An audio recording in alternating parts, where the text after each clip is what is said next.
Welcome back to Upregulate. Today we're talking about CRISPR-Cas9 and gene editing methods. What is CRISPR-Cas9 and what does CRISPR stand for?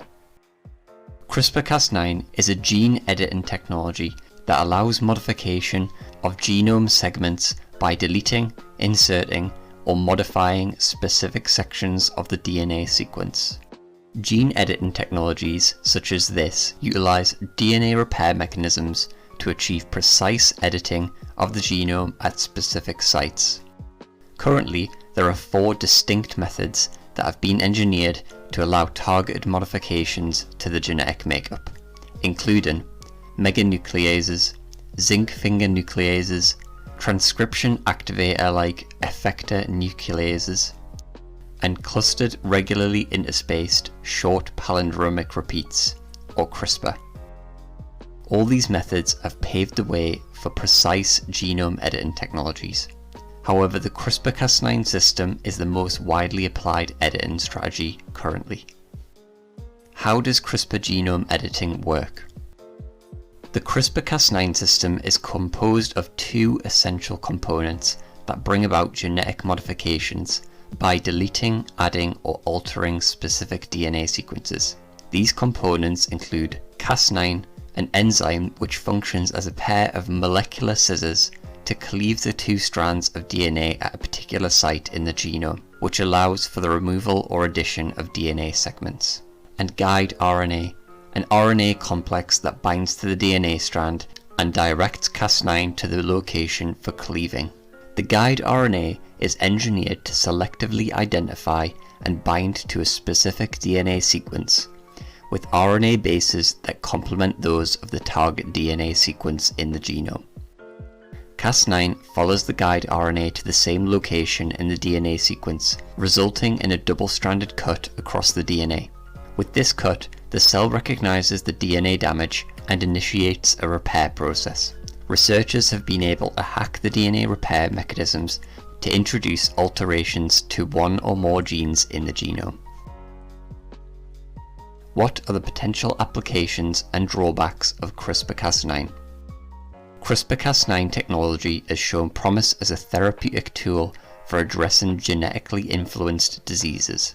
Immunotherapy for cancers is an exciting application of this technology in clinical therapy, particularly used with allogeneic chimeric antigen receptor T-cell therapies, to remove the graft versus host disease causing elements by altering the DNA of the HLA complexes.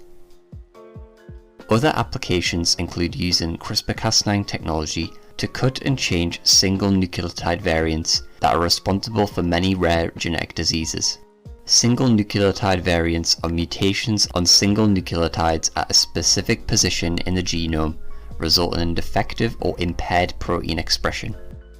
CRISPR-Cas9 has been identified as a possible therapeutic tool for single nucleotide variants in illnesses such as sickle cell disease, severe combined immunodeficiencies, beta thalassemia, cystic fibrosis, and Fanconi anemia.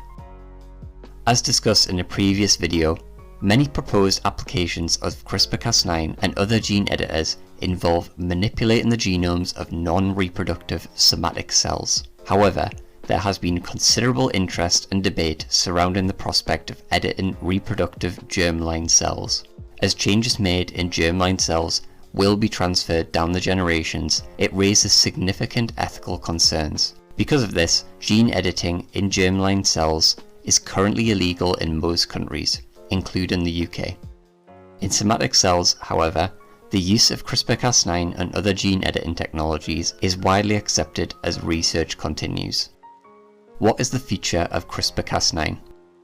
It may be several years before CRISPR-Cas9 is a therapeutic tool utilized for human medicine. Currently, much research surrounding CRISPR-Cas9 is concentrated on animal models or isolated human cells, with the ultimate goal of employing it to treat various diseases in humans routinely. One of the primary research focuses is on reducing off-target effects where the CRISPR-Cas9 system cuts the incorrect gene instead of the intended target. Other issues include chromosomal translocation events, essentially causing unusual rearrangements of chromosomes and gene function problems. As technology progresses, gene editing mechanisms such as CRISPR-Cas9 are in position to become the primary method for treating genetic disorders, and reduction of these off-target effects, amongst other drawbacks, will allow us to broaden the range of targetable diseases that can be corrected. Thank you for listening today. I hope you found this video interesting on CRISPR-Cas9 and its applications. If you haven't watched the previous episodes, please watch them, especially the episode on what are gene therapies. Thank you for watching today, and I'll see you in the next video. All the best.